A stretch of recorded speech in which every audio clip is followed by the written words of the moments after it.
I'm Brittany Lewis with Forbes Breaking News.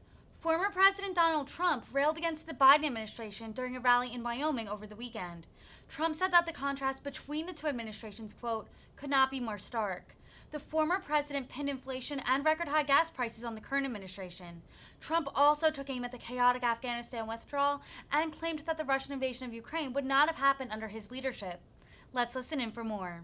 Thank you very much, Lynn and the family. You could take the 5 worst presidents in American history and put them together, and they would not have done the damage that Joe Biden has done to our country in just 16 short months.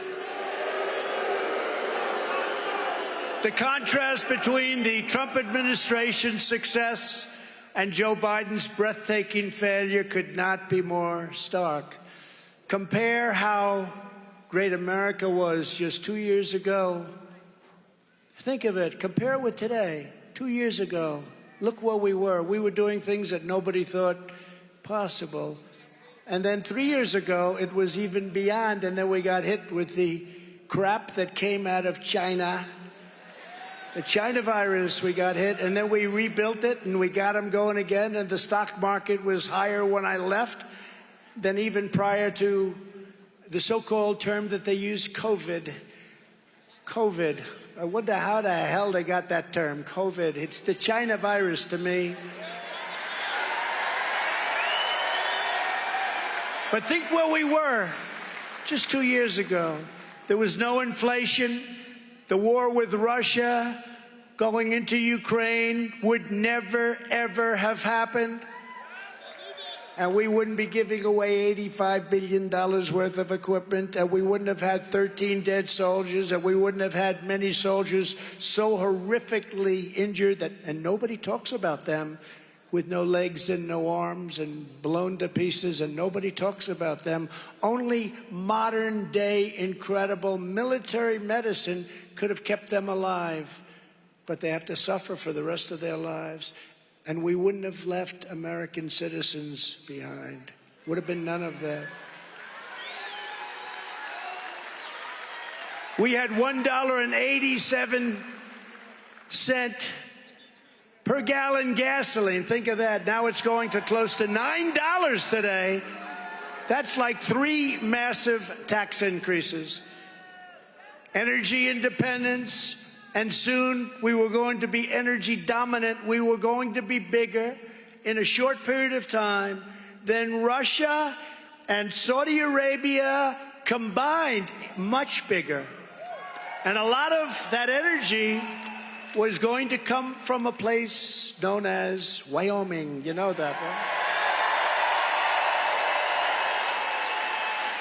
But they don't do that. I see there's a lot of trucks sitting idle right now. How crazy, how stupid. But we'll go to Venezuela to buy it. That's where we're going. We're going to buy it from Venezuela. You know, Russia, I don't know if you know, but you look at their currency, it's at an all-time high because oil is so high right now, highest it's ever been, that as bad as they're doing and as much as they're spending, the ruble is at an all-time high because they're taking in so much money. You want to stop the war? Drive down the price of oil. Drive down the price of energy.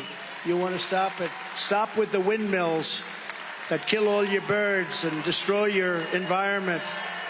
And it's the most expensive energy on earth.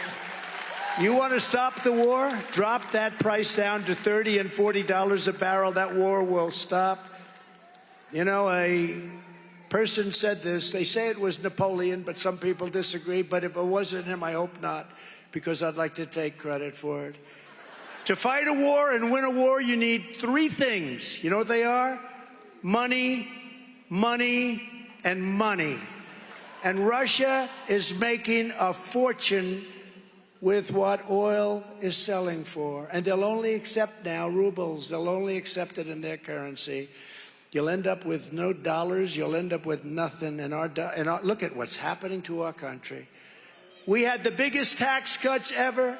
We had the biggest regulation cuts ever. We had historic job numbers, much, much more than you have today. Today's incredible. They show it's a 3.5%, under 4%. But it is totally fake news, because they're not counting all these people that have decided maybe they never want to work again. People that have businesses, they can't hire anybody. And yet we had 164 million people working, and they have much, much less than that today. So we were doing things that nobody has ever seen, including rebuilding the military, including Space Force. How about Space Force? Including right to try, where if you're terminally ill, you get to use medicines that may or may not work, instead of going to China, going to Europe, or going home if you have no money to die. And right to try, they've been trying to get it for 56 years. I got it done. I got it done. Right to try. And thousands of lives have been saved. These are people terminally ill. The government used to say, we can't give it to a terminally ill person because we may hurt them. No, they're going to die. But it wasn't as simple as all that. But we took away the liability. We got everybody to sign. And I'll tell you, we saved thousands and thousands of lives. It's incredible. On this Memorial